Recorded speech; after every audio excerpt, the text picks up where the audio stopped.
Magandang araw at magandang buhay. Sa araw po na ito ay may natanggap tayong mga komento. Sila ay nagtatanong patungkol po sa schedule ng pension releasing sa kanilang mga barangay. Sabi pa dito, nagtatanong siya sa Quezon City na payout. May nagtanong naman sa Bulacan, barangay. At sa araw po na ito, ay meron po tayong ibabahagi na magandang balita na mangyayari po sa November 29, 2025. So, ito po ay para sa ating mga senior citizens. Sa araw po na ito, gusto ko po ipahiwatig na ang aking pong i-mention o ibabalita ay pawang katotohanan naman po ito at wala pong halong biro or fake news. Dahil ayaw ko po magbigay ng false alarm sa ating mga minamahal na mga senior citizens. Kaya po, inaanyayahan ko lahat na makinig. Attention sa lahat ng mga senior citizens. Pension release payout schedule sa November 29, 2025. Alamin ang balita, baka kasali ang barangay o kasali ka na mapipayout sa November 29. Inaanyayahan kita na tapusin mo ang video na ito hanggang sa dulo nang sa gayon makuha mo ang punto ng video kong ito.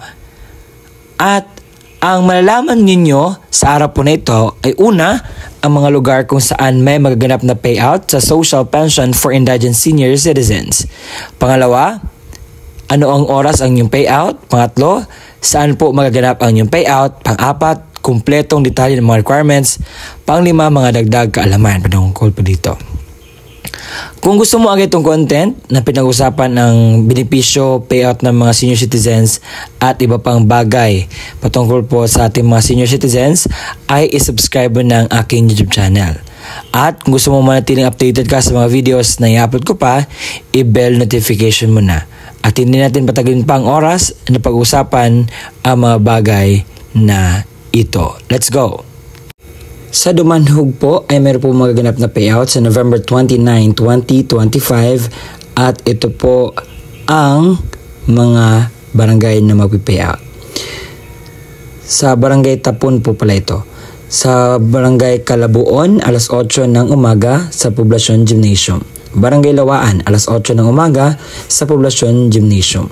Barangay Camboang, alas 8 ng umaga sa Poblacion Gymnasium. Barangay Sima, alas 8 ng umaga sa Poblacion Gymnasium. Sa Leong, alauna ng hapon sa Poblacion Gymnasium. Sa Barangay Poblacion, sa Poblacion Gymnasium, alauna ng hapon. Sa Barangay Luok, alauna ng hapon sa Poblacion Gymnasium. Sa Barangay Ilaya, alauna ng hapon sa Poblacion Gymnasium po ang inyo pong payout na magaganap. Sa Sangguniang Barangay ng Mayapa, meron po maganap na 3rd and 4th quarter na payout. So paldong-paldo po ito kasi mula July hanggang December. So alas 8 po ng umaga hanggang alas 10 ng umaga ang inyo pong payout. At sa Mapayapa Proper Seniors, alas 10 hanggang alas 12 na tanghali ang Camp Vicente Lim Seniors. At ang inyong payout po ay magaganap sa Calamba Hills Covered Court. Meron po magaganap na payout sa Barangay Doongan Covered Court sa November 29, 2025, alas 8 hanggang alas 12 po ng tanghali ang inyong pong payout. At ano na po sa inyong barangay dahil doon po nakalista lahat ng mga tao na kasali. Sa Butuan ay meron po magaganap na payout sa November 29, 2025 at pupunta po kayo sa Pigdaulan Central Elementary School Multipurpose Hall dahil doon po gaganapin ang inyo pong payout. Ngayon po ay meron pong schedule sa Barangay Dagnawan sa Sagbayan, Bohol sa November 29, 2025 na payout. At magaganap po ito sa Sagbayan Gymnasium. Magsisimula po ang inyo pong payout alas 8 po ng umaga. Sa Pasig City ay meron po magaganap na payout sa November 29, 2025 sa Barangay Manggahan, proper na Pico Green Park from last name A hanggang H mula alas 9 hanggang alas 12 ng tanghali. sa proper na Pico Green Park, Manggahan na may letter last name na I hanggang Z, alas 12 hanggang alas 3 po ng hapon. Sa Barangay Tumaga ay meron po magaganap na payout sa November 29, 2025. Alas 8 po ng umaga ang payout at pupunta po kayo sa CVDGMS Covered Court Barangay Tumaga dahil doon po magaganap ang inyo pong payout. Sa Barangay Bohol, sa Bohol, hindi lang pala Dagnawan, Sagbayan po ang mag-payout. Meron din ang Ubuhan na may 102 pensioners, sa Santa Cruz na may 85 pensioners, sa San Vicente Sur na may 32 pensioners, sa Libertad Sur na may 13 pensioners, sa San Isidro na may 91 pensioners, at total of 403 pensioners po ang mapipayout sa November 29, 2025. Sa Barangay Banhigan, Badian, Cebu, meron po magaganap na payout sa November 29, 2025 mula alas 8 ng umaga hanggang alas 12 po ng tanghali, at ang inyo pong payout ay magaganap po sa Banhigan Big Dome. Sa ng Iloilo ay meron po magaganap na meeting para po sa inyo pong payout. Kailan po ito? Sa November 29, 2025, and that is Saturday. Magsisimula po ang inyong meeting alas 8 ng umaga at pupunta po kayo sa Barangay Multipurpose Chapel. Sa Davao City po ay meron magaganap na annual financial assistance sa November 29 sa Barangay Langob at Barangay Magtuod po. Sa Barangay Tumaga, social pensioners scheduled for payout is on Saturday, November 29, 2025 at Catalina Vioda D. Halon Memorial School Covered Court. Be there at 7 a.m. for those incomplete requirements per instruction from our very own CSW Duma Marivic. At meron pang magpe-payout or annual subsidy ng Barangay Pampanga mula LM hanggang Z. So, ang inyo pong payout ay sa inyo pong barangay. Meron pong unconditional cash transfer or UCT Social Pension Cash Cards contribution sa November 29, 2025, 8 a.m. hanggang 3 p.m. At pupunta po kayo sa Barangay Doongan, Covered Court, Butuan City, dahil doon po magaganap ang inyo pong payout sa inyo pong pensyon.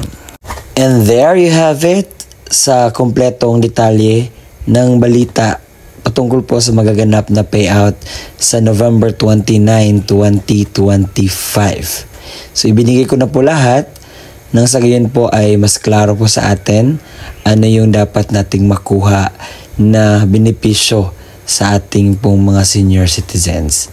At sa mga natatanong, sir, totoo po ba yan? Baka gumagawa ka naman po ng fake news. Hindi po ito fake news. Ito po ay totoo na mangyayari sa ating mga minamahal na senior citizens. Kaya naman, ang dapat po pong gawin is paniwalaan, puntahan, dahil hindi ako gusto na makagawa ng vlog para lamang po sa money. I want to make a vlog for the benefits of everybody. And kung hindi po nakita ninyo ang lugar ninyo dito sa aking vlog, so ang gagawin nyo po, puntahan nyo mismo ang inyong mga barangay nang sa gayon po malaman ninyo kung ano yung kaganapan, payout, o ano pang mga bagay na dapat mo pong malaman. Nang sa gayon ay updated ka at hindi ka ma-behind sa anumang ganap para po sa mga benepisyo ninyo. At ngayon po, dahil kanina na-mention po sa ating kanina na no requirements, no payout. So kaya naman, ibibigay ko sa araw na ito ang kompletong detalye ng mga requirements para po inyo po i-ready as of this moment. Kung senior citizens or beneficiaryo ang kukuha na kanyang payout, isang malinaw na photocopy or Xerox ng senior citizens ID na mayroong 3 original na pirma or thumb mark katulad sa ID ng senior citizens. Paalala, panatiling presentable ang mga dokumento, Ilagay sa plastic envelope nang iwasang magusot. Huwag bilutin ang mga papel at siguraduhin pareho ang pirma o thumb mark base sa senior citizens.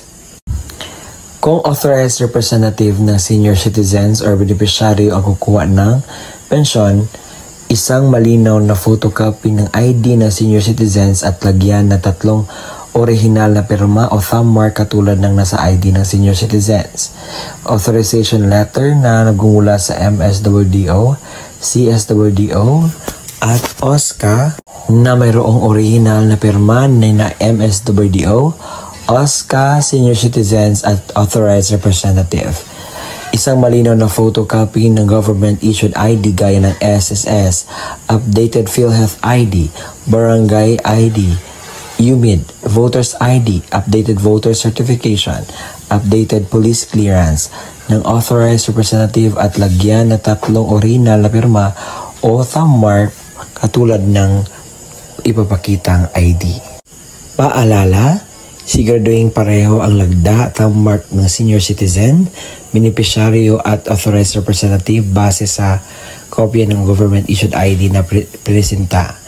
Kumpletuhin ang mga hinihinging lagda thumb mark sa authorized letter, iwasang magusot at huwag bilutin ang mga dokumento. Kung namatay na ang beneficiaryo, isang malinaw na Xerox ng ID ng pensioners, warranty letter na nagmula sa MSWDO, CSWDO o OSCA na may pirma ng MSWDO. Xerox ng death certificate ng beneficiaryo na mayroong serial number. Isang malinaw na photocopy ng government-issued ID gaya ng SSS, updated PhilHealth ID, updated Barangay ID, UMID Voters ID, updated voter certification, at updated police clearance ng authorized representative at lagyan na 3 original na pirma o thumb mark katulad ng pinapakitang ID. Paalala, kumpletuhin ang mga hinihinging lagda o thumb mark sa warranty letter at iwasang maggusot at huwag bilutin ang mga dokumento. Kung wala ang death certificate, kinakailangan ng certificate mula sa MSWDO, CSWDO na nakasaad ng pagpatunay na ang beneficiaryo ay patay na at kasalukuyang inasikaso ang death certificate. Huwag kalimutan magdala ng inyong ballpen na itim, payong at saka tubig. At kung meron na doon na po kayo sa payout, kinakailangan niyo pong gawin ito. Kinakailangan kumain muna kayo before pupunta sa payout. Magdala ng sariling ballpen, inumin at gamot kung kinakailangan.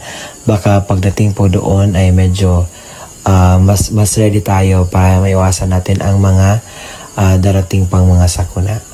At ang gagawin niyo po is magpila po, sumunod sa mga alituntunin ng payout. At yun po. At yun po ang kumpletong detalye na ating nalalaman ngayon. Maraming salamat po sa walang sawang pagsusuporta, panonood po sa ating mga ina-upload na vlogs. Umabot na po tayo sa 70,000 subscribers. Maraming salamat po and God bless us all. Gawin natin 100K. Kaya ba? Salamat!